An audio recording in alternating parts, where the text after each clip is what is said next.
We're the Titan cheer team, and you're watching the Fire and Armor Bowl next on KSAT 12.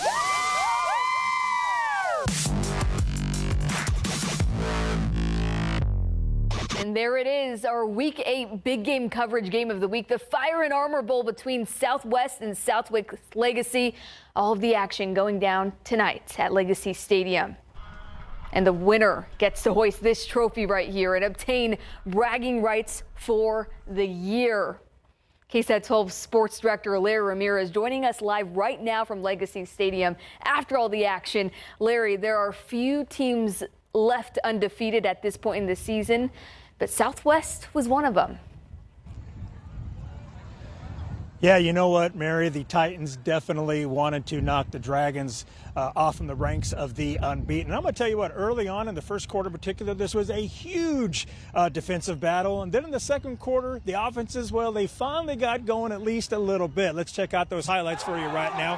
Here's the undefeated Southwest Dragons charging the field tonight and ready for the Fire and Armor Bowl. And here's the home side Southwest Legacy Titans taking the field, looking to protect their house. Late second quarter, Titans are on the move. Quarterback Aiden Garcia rolls out, and he throws the ball high and complete to Alejandro Rodriguez for a gain of 20 yards. Now 4 plays later, running back James Ross runs it in, and the Titans lead this one 7-0. Next drive, the Dragons answer right back following a long kickoff return down to the 21. The handoff goes to 38, Dre Voss. He cuts all the way back to the outside. He finds the end zone.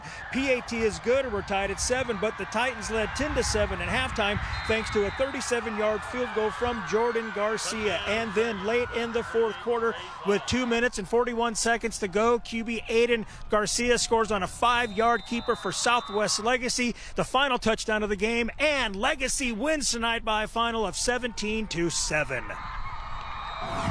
It's amazing, you know, this is what we show up early mornings, 6 a.m., ready to practice, get the grind on. This is what we work for. The first big step, you know, we're working to make it to that third season, try and make a good playoffs run, and then, you know, just make it as far as we can. We won, man. I can't take that away from them. It was beautiful. That was a great team to play against, you know. It was beautiful. You know what, Mary? This was a very physical game. I would not be surprised if all these guys ended up in an ice bath tonight. All right, we'll have more on this game coming up later on after the night beat. Mary, back to you. An entertaining one, that's for sure. Thank you, Larry. Well, another team who still owns a record unblemished, New Braunfels hosting 3-3 Pieper. First quarter, Pieper driving when Unicorn senior DB Landon Jackson follows the eyes of the quarterback and has a straight shot to pay dirt, easily winning the foot race for the pick six. New Braunfels up 7-0. Isaiah Gaitan steps in at QB for Pieper, and the senior sees Cash Lancaster downfield delivering a beautiful ball for the 73-yard touchdown. This one was back and forth, but in the end, Pieper comes back to win it. Wow, Pieper 28-24. Venturing to Matador Stadium now, 3-3 Seguin hosting the reigning state champion Smithson Valley. The Rangers are undefeated in district, and they're in position to keep it that way as junior Caleb Piegler barrels in for the goal line touchdown. Later, Rangers driving again. Junior signal caller Ty Knutson connects with Brody Wick, and the senior does the rest. Turns on the burners to walk it in for the score. The Rangers put up 56 points in the victory. We're not done with the undefeated teams yet. Davenport welcoming 5-1 Somerset to town. District 14 for a D1 title implications here. And there was Davenport's Barrett Fallon giving the Wolves the early lead. Somerset chance to answer. Caleb Flores throws a dart to Quinnell Nesby. Watch out, ref, and he takes it to the 40. But the Wolves hold the Bulldogs to a field goal. Ensuing drive, Fallon with the reception. And look, he jumps over a defender. No one is stopping Fallon. He stiff arms his way in for 6. What a game this was. Somerset falling to Davenport 47-23. Now over at Rutledge Stadium, 2-4 Judson facing 4-3 San Marcos.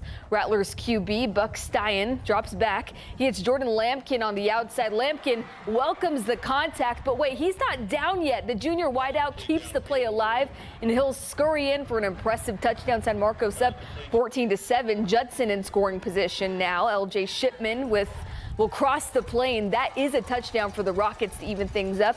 And in the end, San Marcos wins 27-17.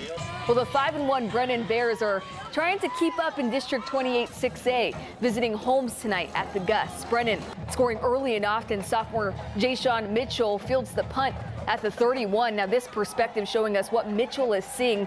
He slips away from a few tackles, hurdles his own teammate, make way for Mitchell, evades another would-be tackler, and he'll house it for a 69-yard punt return touchdown. All three phases working for Brennan tonight. They shut out Holmes 69-0.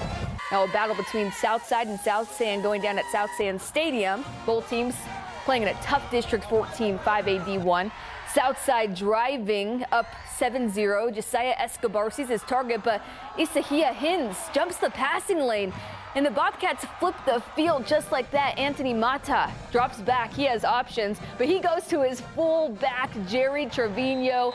Love to see it. This was a tight, low-scoring game. Southside wins it 13-7. Lee and Reagan meeting up at Comalander Stadium tonight. No score in the first, but Reagan is driving. Senior quarterback Cody Ragsdale keeps it himself, and he runs to his left into some traffic for a nice 10-yard run. 2 plays later, Ragsdale keeps it himself for the 1-yard touchdown at the goal line. Your final from Comalander, 42-0 Reagan. All right, no idea what this guy's name is here at Churchill, but someone tell him he may win our Best Fans category on Monday for the best of big game coverage. Love that energy. It's Churchill and Roosevelt at Hero Stadium. Rough Riders in the red zone when we arrive. Sophomore QB Xavier Chambers rolls to his right, and he fires to his senior tight end, Mason Matez. That's a 14-yard TD pass. It's 4-0 Rough Riders, and the Chargers get on the board when running back Kalobi Ron takes this to the house, a 35-yard run in your final tonight. Roosevelt wins 41-27. All right, we are not done yet. Next, we hit the road for the BGC road trip. But first, let's listen to the McCullum High School Band.